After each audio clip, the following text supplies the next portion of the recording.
Hello guys, अभी हम लोग क्वेश्चन करेंगे। तो डेली हम लोग यूजीसी नेट इकोनॉमिक्स से क्वेश्चन करते हैं, तो आज हम लोग क्वेश्चंस करेंगे। और अभी देखिए, आज थोड़े से अलग टाइप के क्वेश्चंस मैं लेकर आई हूँ। तो अगर आप इस चैनल में नए हैं तो आप सब्सक्राइब कर सकते हैं, बेल आइकन को ज़रूर प्रेस करें। इससे क्या होगा, आने वाले सभी वीडियोज़ की नोटिफिकेशन आपको मिल जाएगी और कोई भी वीडियो आपका मिस नहीं होगा। तो चलिए स्टार्ट करते हैं। हमारा देखिए क्वेश्चन क्या है, प्रोड्यूसर सरप्लस।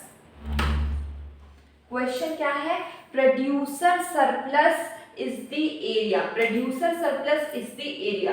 तो आपको और आसानी हो जाए क्वेश्चन को सॉल्व करने के लिए, इसलिए मैंने यहाँ पे एक डायग्राम बना दिया है। ठीक है, यहाँ पर आपको इजीली पता चल जाएगा कि इसका करेक्ट आंसर कौन सा है। क्वेश्चन क्या है, producer surplus is the area. Producer surplus कौन सा एरिया को बोलते हैं। ठीक है, तो देखिए यहाँ पे आप देख सकते हैं डायग्राम है, ऊपर की ओर जा रहा है ये सप्लाई है, नीचे की ओर आ रहा है ये डिमांड है। ठीक है, अब देखिए आप देख सकते हैं प्रोड्यूसर सरप्लस कहाँ है, सप्लाई से ऊपर है और प्राइस से नीचे। ठीक है, देख सकते हैं प्रोड्यूसर सरप्लस कहाँ है, सप्लाई से ऊपर है और प्राइस से नीचे। अब लोग आंसर देखते हैं। सप्लाई से ऊपर मतलब अबव द सप्लाई, सप्लाई से ऊपर है, above the supply, और below the price, below the price। ठीक है, तो अब लोग ऑप्शन देखते हैं, अंडर दी सप्लाई कर्व नहीं होगा, सब सप्लाई।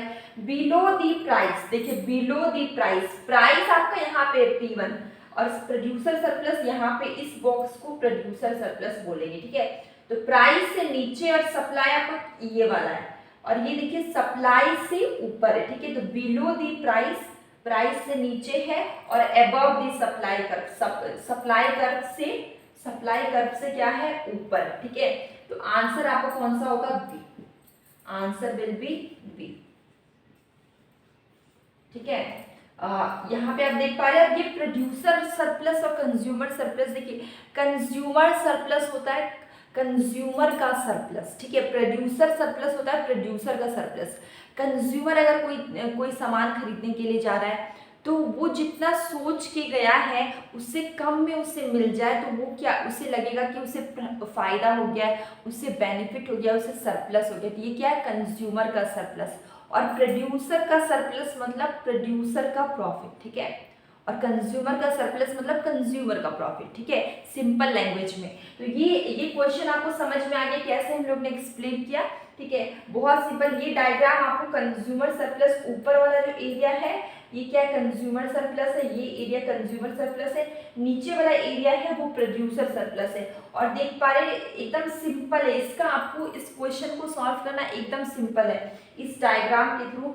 कि जो प्रोड्यूसर का सरप्लस है वो देखिए प्राइस आपका यहाँ पे, प्रोड्यूसर का सरप्लस ये बॉक्स है, मतलब प्राइस के नीचे है, सप्लाई आपका ये है प्राइस के नीचे, और ये देखिए सप्लाई आपका ये वाला है, तो सप्लाई के ऊपर। ठीक है, तो अबव दी सप्लाई कर्व, सप्लाई कर्व के ऊपर, देखिए सप्लाई आपका ये लाइन है उसके ऊपर है, और प्राइस आपका ये वाला प्राइस के नीचे। ठीक है, इतना क्लियर हो गया। अब लोग यहाँ पे आते कि क्वेश्चन ये है कि which of the following is not a fiscal measure. ठीक है, हम लोग ने मॉनेटरी मेजर पढ़ा हुआ है, फिस्कल मेजर पढ़ा हुआ है। ठीक है, तो कोई भी दिक्कत नहीं आएगी। फिस्कल मेजर क्या होता है वो नहीं, यहाँ पे क्वेश्चन क्या है, कौन सा इसमें से फिस्कल मेजर नहीं, गवर्नमेंट का स्पेंडिंग हो गया फिस्कल मेजर। ठीक है, तो देखिए borrowing by the state government, ये आपका फिस्कल मेजर है। बोरोइंग कौन कर रहा है, बोरो कौन कर रहा है, स्टेट गवर्नमेंट। ठीक है, तो ये फिस्कल मेजर है।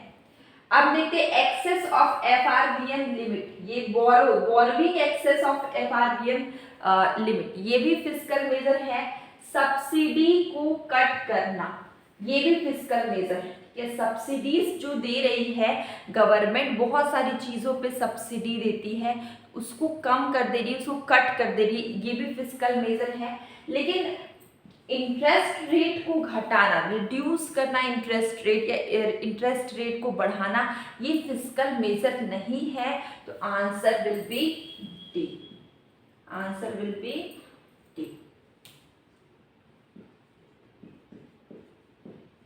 ठीक है, अब इसके बाद का क्वेश्चन ये है, असर्शन रीजन वाले क्वेश्चन है।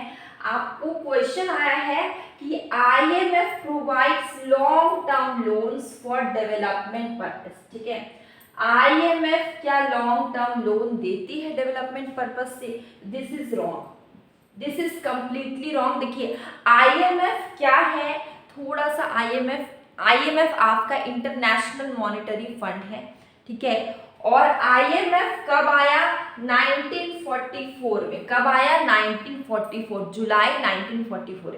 इसका हेडक्वार्टर है वॉशिंगटन DC में। और IMF क्या करता है? प्रमोट करता है फाइनेंशियल स्टेबिलिटी को। IMF का काम क्या है? प्रमोट करना फाइनेंशियल स्टेबिलिटी को, ठीक है। तो ये आपका असर्शन है गलत। अब रीजन देखते हैं। क्या लॉन्ग टर्म लोन, ठीक है, जो लॉन्ग टर्म लोन होता है important for development of LDC, ठीक है, क्या लॉन्ग टर्म लोन, ठीक है, इम्पॉर्टेंट है जो आपके अंडर डेवलप्ड कंट्री होते हैं, बहुत नहीं, लॉन्ग टर्म लोन, ठीक है, इम्पॉर्टेंट है आपका LDC के लिए? तो हाँ बिल्कुल सही बात है, LDC के लिए आपके लॉन्ग टर्म लोन्स इम्पॉर्टेंट होते हैं। तो आपका यहाँ पे सिर्फ R करेक्ट होगा, ए आपका रॉन्ग हो गया, ठीक है, ए आपको क्या हो गया? गलत हो गया। तो आपका सिर्फ R करेक्ट है। तो आंसर होगा A is incorrect, A is incorrect and R is correct, ठीक है। अब ऑप्शन देखते हैं।